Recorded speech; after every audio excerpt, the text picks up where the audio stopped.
Okay, can we start now? Okay, let's start. I want you to turn your Bible in the book of Joshua. In the book of Joshua, chapter 8.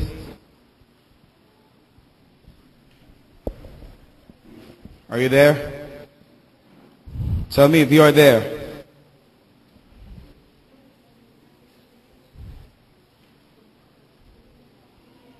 Say amen if you are there. Excuse. Yes. Thank you. Thank you.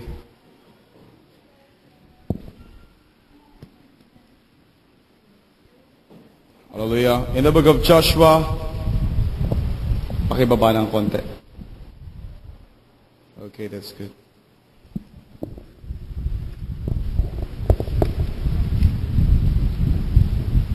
Are you ready? You know, I thank God for His Word. No, why? It's because it gives us pattern. Kung ano yung dapat natin gawin. Do you believe on this? Are you with me? I want you to turn your Bible in the book of Joshua. Now, if you are there, Joshua chapter 8. Let's start now. I will read this in the English translation. Okay, can I borrow one cell phone?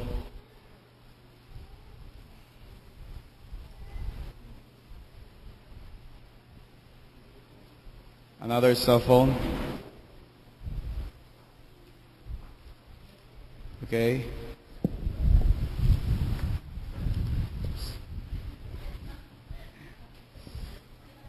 Thank you. Salamat. Okay. Pakilagay daw sa offering box to mamaya. Okay. If you remember, I give you the number 4. Amen. The last time na ako po ay naririto, remember that? Oh. What is that? Write it down. When there is total obedience to God, He will allow you to possess the land. Do you believe on this? Now, I will give you the key. How can we possess the land? I will give you the key, the pattern from the Holy Spirit, from the Word of God. How can we possess the land? Are you ready? Are you ready, I said? Look at this. I will give this first. Letter A, to possess the land, it means He will give you the king of the land or the set man in the land. That is in letter A. To possess the land, it means He will give you the king of the land or the set man in the land. Are you with me? Letter B, God will give you His people. C, God will give you His city. Letter B, God will give you His people. Next, God will give you His city. And letter D, God will give you a strategy to make these things possible. Do you want to make these things possible? Are you sure? Then listen to me. Pay attention to His Word. Are you ready? Look at this. In Joshua chapter 8 verse 1, if you are there already.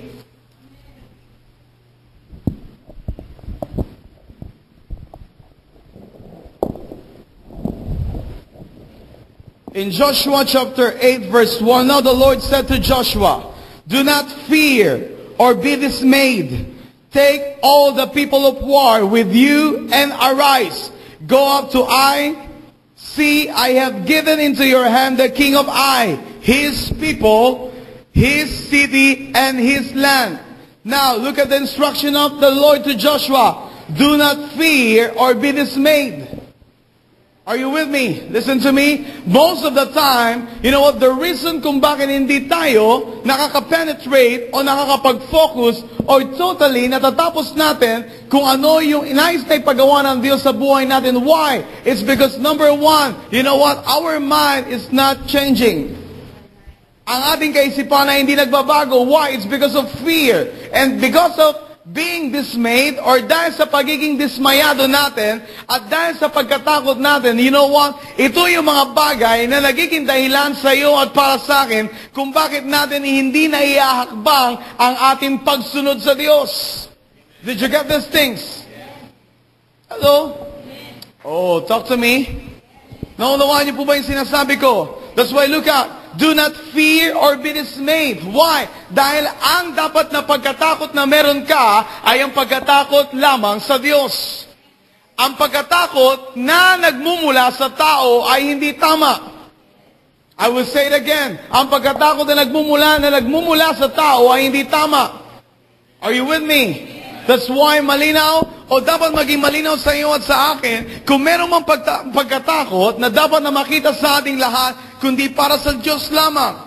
Takot ka na hindi gawin, I will say it again, dapat takot tayo na hindi gawin o isagawa kung ano ang kanyang ipinapagawa sa atin. Are you with me? Dapat ganon ang uring pagkatakot na meron tayo. Takot tayo na hindi gawin ng bayan ng Diyos ang anumang nais na ipagawa ng Diyos sa atin. But the problem right now, ang bayan ng Diyos ay maraming kinatatakutan kaysa sa Diyos. Did you get this? Ang bayan ng Diyos o ang mga simbahan o ang mga mananampalataya ay mas maraming kinatatakutan sa ating kapanahunan kaysa sa Diyos. Why did I say that? You want me to tell you why? Amen? Why? Listen to me. No? It's because, most of the time, we have so many reasons. Are you with me? Para hindi bigyan ng katuparan anumang sinasabi ng Diyos sa buhay natin. Lack of money, lack of funds. Are you with me? Nalilimitahan tayo sa bagay na ito, nakalimutan natin, listen, once na merong obedience, ang kalangitan ay bukas para sa iyo. Did you get this? Once na merong pagsunod, listen, you know what? Ang buong kalangitan ay nasa likuran mo. Nakalimutan niyo na ba yun? Amen? You know what happened to Joshua? Remember that? No? Before na siya ay mag-cross over, saan? Sa Jordan River, ano ang nangyari sa kanya? Remember nung ang Diyos, you know what, ay nangusap kay Moses. Anong sabi ni Moses? Lord, hindi ako marunong magsalita. Hindi ako magaling magsalita. Are you with me? Are you with me? But you know what? Anong sinabi ng Diyos? Ibinigay ng Diyos si Aaron. Hello?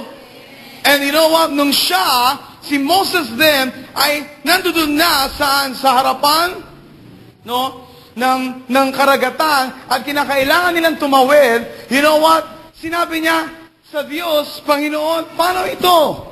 Anong sabi ng Diyos sa kanya? Ano ang nasa iyong kamay? Remember that? Remember that? And then, nung kanyang itinaas yung kanyang staff, then bumuka ang dagat. Listen to me. Doon mo makikita, are you with me? Doon natin makikita kung paano ang Diyos ay nasa ating likuran. Ang kailangan lamang ng Diyos, 101%, wala tayong pagdududa. Wala tayong kinakatakutan sa bawat pagsunod natin sa kanyang ipinapagawa. I hope and pray, na ma-restore sa ating mga puso itong klaseng obedience na ito sa buhay ng bawat isa sa atin.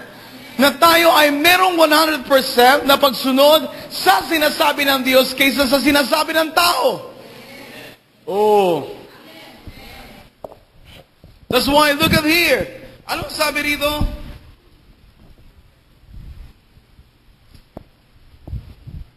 The Lord said to Joshua, do not fear or be dismayed. Huwag kang matakot o madismaya. Why? It's because ang totoo, you know what? May mga araw, may mga panahon na tayo'y takot. Paano ba natin igagawin kung ano yung instruction na binibigay sa atin ni Pastor? Listen to me. Ang alam ko, sabihin sa inyo, ilay down sa inyo, kung ano rin yung natanggap ko mula sa Diyos. Why? It's because from the very start, ano yung pattern ko? The Word of God. I don't have any pattern sa aking kamay. Maliban na lamang sa salita ng Diyos. Maliban na lamang sa salita ng Diyos na ito ay ibigay ng Diyos sa ating kalagitnaan o sa aking buhay. Then, ito rin yung aking ibababa sa inyo. Then, it's up to you kung paano nyo nanamnamin. It's up to you kung paano nyo pakikinggan. It's up to you kung paano nyo susundin. It's up to you kung paano nyo lalakaran. Hello? Did you get this? That's why the number one problem is because of our fear. It's because of being dismayed also sa ating buhay. Dismayado tayo? Saan? Saan? Sa mga nakikita natin, oh, imposible. Why? It's because konti lang tayo. Amen? I remember, nung tayo ay nag-acquire ng assets sa church, like for example, church lot and building. How much is that? Millions of pesos. Tama po ba? Tama po ba? Ang tanong, gaano tayo karami? Compare sa mas malalaki mga simbahan na, you know what, doon mo masasabi na once na sila ay nag-acquire ng asset, wala silang katatakutan. Why? It's because for them, pag dinignan mo lang yung dami nila, kaya namin bayarin na yan. Amen. But you know what? Sa ating panahon, nais ng Diyos na totally mabago ang ating kaisipan. Why? It's because ang nais ng Diyos totally magtiwala ka sa Diyos. Huwag mong tignan kung ano yung panglabas. Ang tignan mo kung ano yung nasa puso mo. Amen. I will give you why. Later. Let me finish this. Look at here. Take all the people of war with you and arise. Anong sabi? Take all the people of war with you, Joshua, and arise. Now, can you imagine? Kung tayo ay walang preparation para sa gera, ano o sino-sino ang kasama ni Joshua? That's why it is very, very important na tayo ay patuloy na meron training na ginagawa in the house of the Lord. Meron tayong preparation na ginagawa for the new sets of leaders. I open praise sa lahat ng mga new sets of leaders o magiging new sets of leaders. You know what? You are ready for war. You are ready to obey. You are ready to give your best para sa Panginoon. Huwag mong tignan kung ano yung meron ka lang sa panlabas. Ang tignan mo kung gaano kalaki ang Diyos na nagsasalita sa buhay mo. Why? It's because most of the time, listen to me, you know what, kaya natin magsalita sa isang bagay once na meron tayong nakikita na nasa ating likuran. This time, huwag kang magtiwala sa nasa likuran mo. Ang pagtiwalaan mo ay ang isa na nasa iyong harapan na nagsasalita na ang tinig, sumunod ka sa aking sinasabi. Makinig kayo sa Kanya. Siya ang aking anak na pinakamamahal. Did you get that? No? That's why listen to me. Church, look up. When there is total obedience to God, He will allow you to possess the land. To possess the land, it means He will give you the kings of the land or the settlement in the land. Where did I get that? Here on verse 1. Look at here. No? Take all the people of war with you and arise. Go up to Ai. Amen? You know what is this? You know what is this? Look up. Sabi rito, take all the people of war. Now, be sure, no, siguraduhin natin na alam natin na sa loob ng pamilyang ito na ang bawat isa ay ready for war. That's why, sa lahat ng mga teachers sa Sunday, what is that? Sunday school. Okay? So sa lahat ng mga teachers sa Sunday school, I hope and pray, you know what? Na this time, gumagawa kayo ng series at the same time, hindi lang kayo nagre-rely sa book na nabibili niyo, subalit gumagawa kayo ng series na nakabase sa mensahe na inilalatag ng Diyos saan? Sa pulpito in our church. Are you with me? Wala akong against saan? Sa mga nabibili natin sa mga Christian bookstore. But listen to me. For me, napaka-importante na ma-train ang buhay ng ating mga anak, ng ating mga bata, base sa pagkakahubog ng Diyos saan? Sa kultura na meron tayo sa iglesyang ito. Are you with me? It's because most of the time na itinuturo sa Christian school or sa mga Sunday school, you know what, kung paano maging mabait ang bata. Listen to me. Amen? Hello? Walang mali doon kung paano maging mabait ang bata. But you know what? Dapat ang maunawaan ng ating mga anak o ng mga bata sa atin kung ano ang kanilang role in the kingdom of God. Amen? Kung ano ang kanilang role upang sa ganoon, ngayon pa lamang maiset na natin sa kanilang kaisipan kung ano ang dapat nilang lakaran sa kanilang paglaki. Amen. Amen? Why? It's because even ang mga magulang, itinuturo ito sa tahanan. Anak, maging mabuti kang bata. Anak, maging masunurin kang anak. Tama ba? That's why, no, in our Sunday school, I hope and pray na gumawa yung mga teacher ng mga panibagong curriculum na kung saan yung curriculum na ito para, you know what, may prepare ang puso't isipan ng ating mga bata saan? Na sila as a next generation, they are an army of God. Sila ay mga sundalo ng Diyos sa kanilang henerasyon. Did you get these things? Hallelujah. Look up. So sabi rito,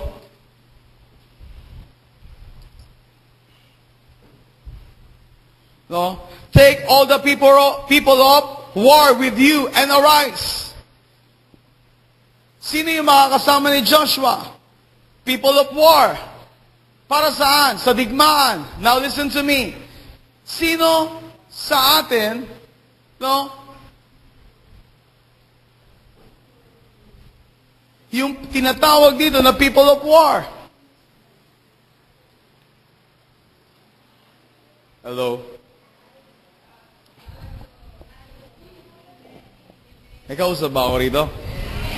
Sino sa atin yung tinatawag na people of war? Sila yun, pastor. Uy, people of war daw. Diba? Diba? You know what? Instead na lumingon ka sa kaliwat kanan mo, tignan mo yung sarili mo. I am the people of war! Amen! Listen, let me tell you this. Sa buhay ng bawat isa sa inyo, sino ang hindi humaharap dito ng anumang problema? Let me see. Pastor, hindi ako pwede maging people of war ngayon. Why? It's because meron akong problema na hinaharap. I tell you, that is the lie from the enemy. Yun ay malinaw na kasinungalingan ng kaaway sa buhay mo. Why? It's because from the very start, naniniwala ako, you know what, na lahat tayo ay dumadanas ng iba't ibang problema. Am I right? Am I right? You know what, kung sino man yung ginagamit sa ating buhay, listen to me, mas lalo ka dapat magpakatatag. Amen?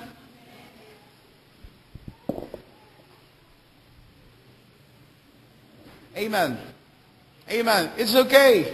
No? Kung yung relatives mo ang ginagamit ng kaaway para guluhin ka, saan? Doon sa nais ng Diyos na mangyari sa buhay. Kung pamilya mo yung ginagamit ng kaaway, you know what? Kung mismo yung mga malalapit sa puso mo yung ginagamit ng kaaway, it's okay. Ang importante, kasama mo ang Diyos. Ang importante, malinaw sa puso't isipan mo, you know what? Na ikaw ay para sa Diyos. Handang sumunod sa ipinapagawa ng Diyos. Now listen, bakit ko ito sinasabi? Because we cannot wait for them. Hindi tayo pwedeng huminto at hintayin sila ng matagal. Kung kailan sila ma-restore, that's why let us pray for them. That's enough. Ipanalangin natin lamang sila, then that's all. Give it to God, leave it to God. Ibigay na natin sa Diyos, itiwala natin sa Diyos, and then magpatuloy tayo sa dapat nating pagpatuluyan. Amen. Why? It's because once na ikaw ako ay people of war, listen to me, be sure, siguraduhin natin sa buhay natin na meron tayong ginagawa. Now, one of the reasons na narinig nyo, kung bakit natin inalis yung ating tinatawag na prayer meeting every Friday. It's because ang totoo, the prayer meeting is always there, but the people for the prayer meeting is not yet there. Hello? Okay? Wala akong kausap sa inyo. May kausap po ba ako sa iyo?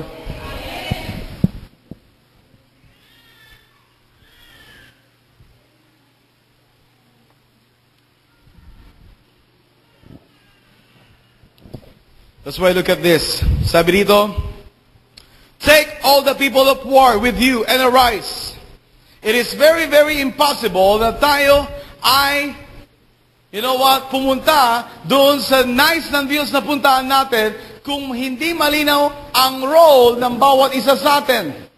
Ako pala yun, people of war. Amen? Hindi pwede sa gitna ng gera, saka mo lamang sasabihin sa sarili mo, ako pala ay para sa gera, destined for the war. Naunawaan niyo ba yung sinasabi ko? Okay. Hayaan niyo na ibaba ko para mas maintindihan niyo.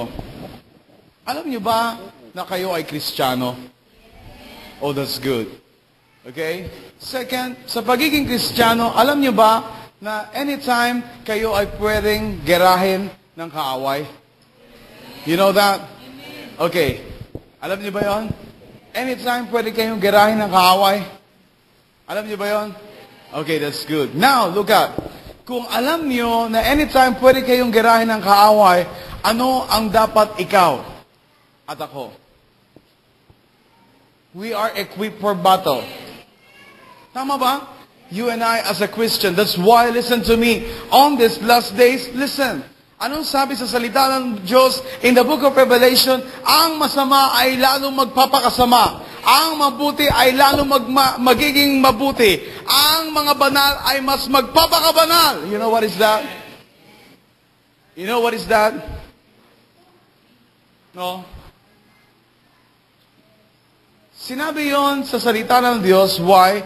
Para ikaw at ako ay may remind sa katotohanan, you know, kung meron kang ginagawa ngayon, ano man yun, you know what, sa mga araw na ito, mas lalo na yun ay magiging ikaw. Malinaw? Kung ikaw ay namumuhay sa kasamaan, mas lalo kang magpapakasama. Why? It's because ikaw at ako ay nasa last days. Kung ikaw at ako ay namumuhay sa kabutihan, ikaw at ako ay mas lalong magpapakabuti. Is that true? That is in the book of Revelation 22. Amen? Kung ikaw ay namumuhay sa kabanalan, ikaw ay mas lalong magpapakabanal.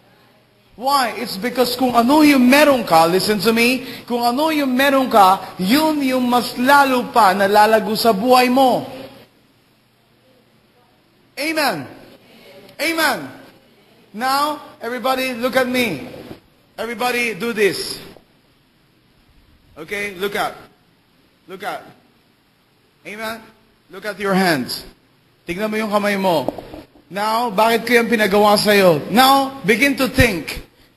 Mag-isip ka. Ano ang gusto mo, no, na maging laman ng iyong kamay?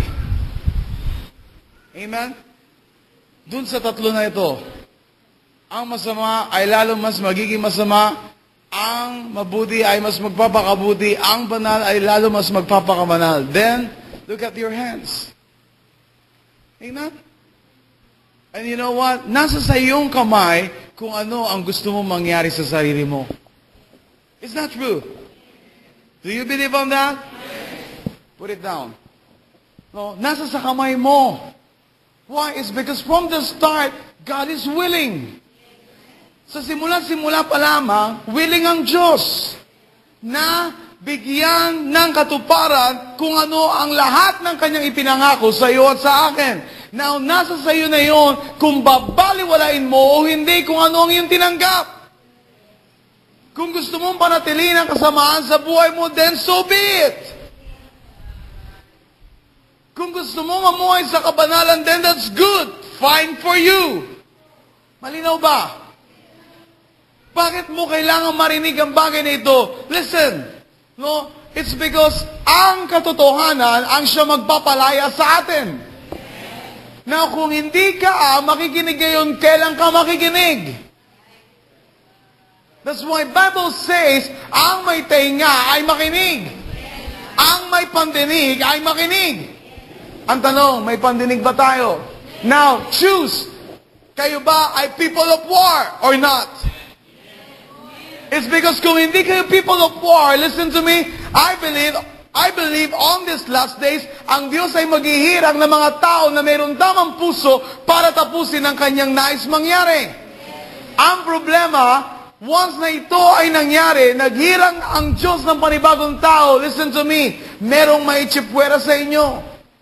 Like what happened saan? Sa bayan ng Diyos. In the Old Testament time.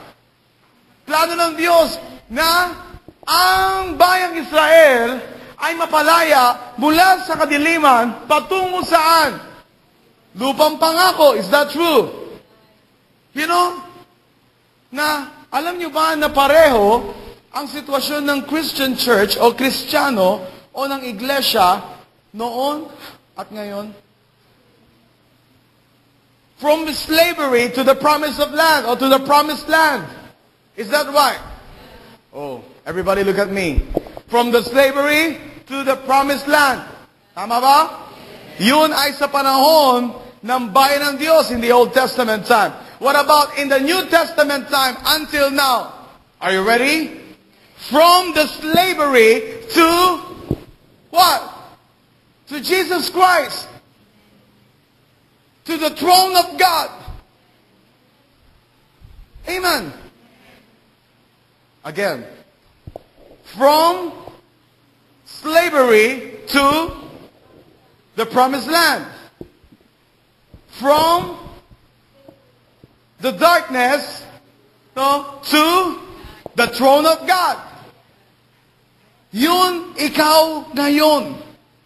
That's why kung hindi mo nakikita ang mga bagay na ito, mula sa kadiliman, patungo sa trono ng Diyos. Ito ang nais ng Diyos na mangyari. Now, where did I get that? If you're going to read in the book of Hebrew, anong sabi ni Pablo? Binuksan ng Panginoong Kristo sa pamamagitan ng kanyang katawan, alalaong bagay, ang alin? Ang tabing na umaharang saan? Saan? Come on, talk to me. Saan? Ano yung binuksan ng Diyos? Yung tabing na naghaharang patungo saan? Holy of Holies. Ano yung Holy of Holies? The throne of God. Did you get this? The throne of God. I hope and pray na naunawaan nyo ang mga bagay na ito. I hope and pray na nagiging malinaw sa inyo. Now that's why it's up to you. From darkness to the throne of God. Hindi pwede, galing ka sa darkness and then doon ka lang sa gitna. Why? Maintaining Christian.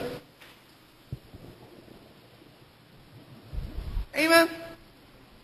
Hindi pwede mangyari na nandun ka lang sa maintenance ng pagiging Kristiyanong buhay mo.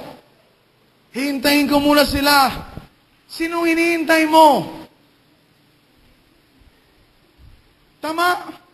Wala kang dapat hintayin. Dapat magpatuloy ka. Why? Always remember, ang kaligtasan ay individual.